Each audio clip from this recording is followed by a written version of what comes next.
El 3 de mayo se recuerda a Santa Violeta de Verona, también conocida como Viola, o Violante. Una joven virgen de principios del siglo II, famosa por su belleza y humildad, martirizada a causa de su fe cristiana, junto a sus hermanos Cristina y Mori. En Verona, Italia. Si bien la pasio original de estos santos, se perdió a causa de la continua y sistemática persecución del Estado imperial romano en contra del cristianismo católico. Sobrevivieron algunos relatos transmitidos oralmente por el pueblo que detallaban el martirio de una valiente jovencita conocida como Iole, o Violeta. El gran auge que tuvo este nombre para mediados y finales de la Edad Media, hizo que fuera popularizada por un estudioso de las vidas de los santos mártires italianos, llamado Filippo Ferrari, que en su libro titulado, Catalogus Sanctorum Italiae, del que se conserva aún una publicación realizada el año 1613, en Milán, nos cuenta que él encontró unas antiguas planchas de la iglesia de Veronese, que relataban la valentía de esta antigua virgen y mártir del siglo II, en los tiempos en que la ciudad era una pujante urbe del norte de la península itálica. La tradición popular cuenta que Viola, o Iole, habría nacido hacia el año 95 de nuestra era, como la hija menor en una familia de buena posición social que vivía en una casona a las afueras de Verona. La pequeña Viola, a la cual se la llamaba por su diminutivo, Violeta, debido a que era muy cariñosa y dulce. Tenía dos hermanos mayores, Cristina, y su hermano Mori. Los abuelos y patriarcas de esta familia, se contaban dentro de los primeros cristianos de la región, que se habían instalado en la ciudad italiana de Verona, buscando refugio ante el exterminio de cristianos ordenados por el emperador Nerón, entre los años 64 al 68, al culparlos del gran incendio de la capital del imperio, que casi había quedado reducida a cenizas. Si bien, prontamente se descubrió que el único culpable era el propio emperador demente, ya era muy tarde, pues dentro de las víctimas más reconocidas, en esta primera gran masacre, se contaban al primer papa y principal apóstol de Jesucristo, San Pedro. Junto al primer doctor y maestro del cristianismo, San Pablo de Tarso. Junto a innumerables santos y santas mártires que los acompañaron en su martirio. Ya para finales del siglo I, comenzaron a circular dentro del Imperio Romano, varios cazadores de recompensas que acusaban a los cristianos de realizar actos criminales y heréticos, a cambio de dinero.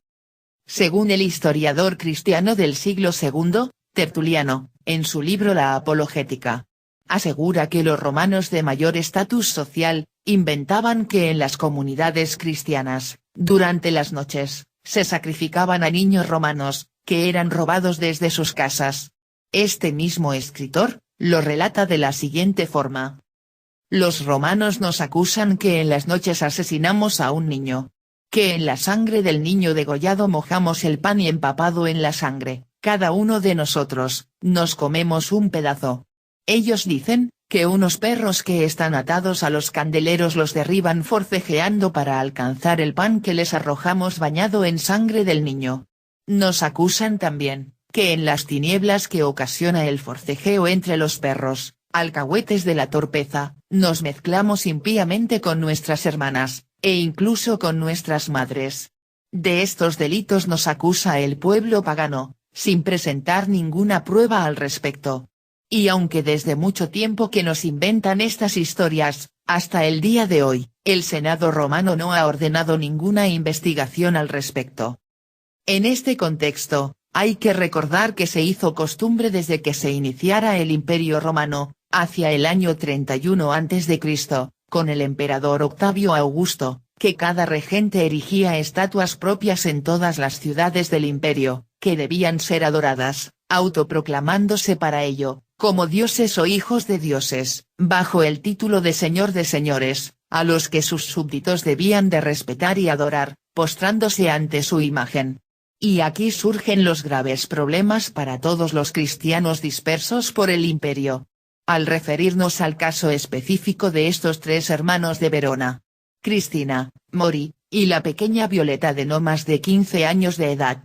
Ellos eran pertenecientes a la nobleza local. Y por tanto, un ejemplo a seguir para las clases sociales más modestas. Pero ellos eran cristianos encubiertos, instruidos bajo la dirección espiritual del Papa Alejandro I, digno sucesor de San Pedro en el Vaticano, que el año 105 había instituido el agua bendita en las iglesias, y en las casas. Ordenando también, que la Santa Hostia debía ser hecha exclusivamente con harina de trigo sin levadura. Por ello, estos tres buenos jóvenes cristianos, se encomendaban al Señor, persignándose con agua bendita que traían consagrada por el párroco de Verona, que vivía prófugo, también a las afueras del pueblo. Estos tres nobles, Cristina, Mori, y Violeta, comprendían y pregonaban que Jesús es el único Señor de señores, el único Hijo del Dios verdadero. Por lo tanto los tres hermanos rehusaron el adorar la imagen del emperador Trajano, enfrentándose así a un grave problema, porque con estas actitudes de rebelión, el cónsul romano de Verona, vería en estos gestos las actitudes de una rebelión política de nobles en contra del imperio. Pues, los componentes ideológicos subversivos de las doctrinas y costumbres cristianas eran consideradas una amenaza para el estatus de derecho del orden social romano, y por tanto, un peligro para las clases dirigentes. Tal como todos los cristianos de la Iglesia romana, estos tres hermanos de Verona, creían en la filiación divina de toda la humanidad. Ellos decían, todos somos hijos de Dios, lo que significa la hermandad universal, o dicho en otras palabras, todos somos hermanos. A pesar de su rango y posesiones, ellos creían en la dignidad humana, por lo cual eran muy caritativos especialmente con los más desfavorecidos de la sociedad de su tiempo. Especialmente con los ancianos, las viudas, los niños sin familia, los enfermos, a quienes le repartían alimentos y ropas. Pues como ellos solían repetir, cualquier cosa que se haga en contra del más pequeño de entre nuestros hermanos, es tal como si se le hiciera al propio Cristo.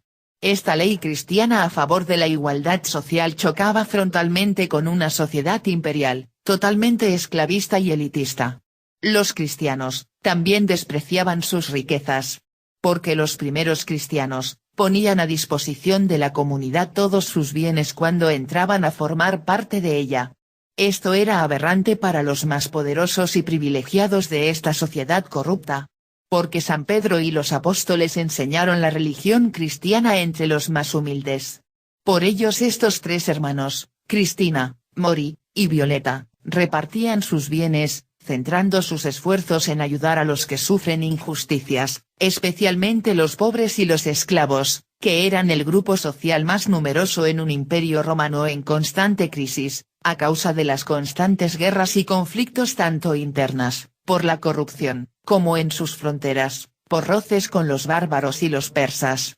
Por ello, entre los más pobres, el cristianismo se extendió velozmente a pesar de los esfuerzos de las autoridades por evitarlo. Refiriéndonos ahora, a la menor entre los tres hermanos de Verona. La pequeña Violeta, diminutivo del nombre Viola. Esta era una chica bella, muy joven, esbelta y menuda. Entre los pobres que la conocían, la asociaban a los colores y a la belleza de las flores. Según se relata, era una pequeña dinámica, conmovedora y sensible, pero valiente a la hora de enfrentar a alguien, con tal de defender al más pobre y desvalido. De tal manera, que para mediados de la Edad Media, este nombre, Violeta, se convirtió en un símbolo de modestia. La tradición, cuenta que esta joven mártir, en sus tiempos, salía a misionar entre los más pobres de su región, junto a sus hermanos mayores. Siendo esta pequeña la que más le hablaba del niño Jesús a los más infantes de las aldeas. Era una devota de la Virgen María, y de los grandes santos que habían fallecido apenas pocos decenios antes. Especialmente, San Juan, María la Magdalena, Marta, María y Lázaro de Betania, estos últimos, eran modelos a seguir para los tres modestos santos de Verona. Si bien estos tres hermanos solían adorar a Dios, haciendo oración silenciosa, y penitencia, Violeta habría sido la más introvertida entre ellos, buscando la soledad de sus aposentos para orar al Señor en silencio, mientras ofrecía pequeños sacrificios para obtener beneficios del cielo, tanto fuera para lograr la conversión de muchos paganos, como para que se mantuvieran bien y libres de peligros, los aldeanos más pobres y enfermos. Hacia el año 109, se hizo más violenta la persecución cristiana en la región, a causa de un edicto anticristiano, emitido por el emperador Trajano. Lo que obligó a los 3 jóvenes de Verona, a abandonar el hogar paterno, para vivir como santos ermitaños en las montañas. Según se nos cuenta, la mayor de los hermanos, Cristina, acudió a refugiarse al cerro de Purgadívelo. El único hermano varón, y segundo en edad, Mori, se fue a vivir al empinado de San Mauro di Salinela. Mientras que la más pequeña y menor de los hermanos, Violeta, se retiró a la montaña de Azzago. Se relata que estos hermanos, totalmente dedicados a la oración y la penitencia, muchas veces se comunicaban a lo lejos, por medio de hogueras, que encendían en las madrugadas, mientras adoraban al Señor. Estas mismas fogatas, habrían sido la causa de que hubiesen sido encontrados por los soldados romanos. Respecto a su final, la tradición local relata que al pertenecer a la nobleza regional, habrían sido martirizados decapitados con una espada. Por tanto, aún en estos tiempos, se venera a cada uno de estos 3 hermanos, en sus respectivos lugares de martirio. Es decir, a Santa Cristina en el monte Purgadívelo, a San Mori en el monte de San Mauro di Salinela. Y con respecto, a la menor de estos 3 hermanos, la pequeña Violeta, se la venera en la montaña de Azzago di Grezzana. Se suele referir que los habitantes de Verona, la habrían sepultado al pie de la montaña, en donde con el paso de los siglos le habrían erigido una pequeña capillita, humilde, tal como le hubiese gustado a la menor de los santos de Verona. A pesar que la pequeña Violeta obtuvo gran reconocimiento hacia finales de la Edad Media, siendo su fiesta celebrada por muchos siglos, el día 3 de mayo. En el actual martirologio romano no se la menciona, pero en la provincia de Verona aún hoy en día la festejan con procesiones.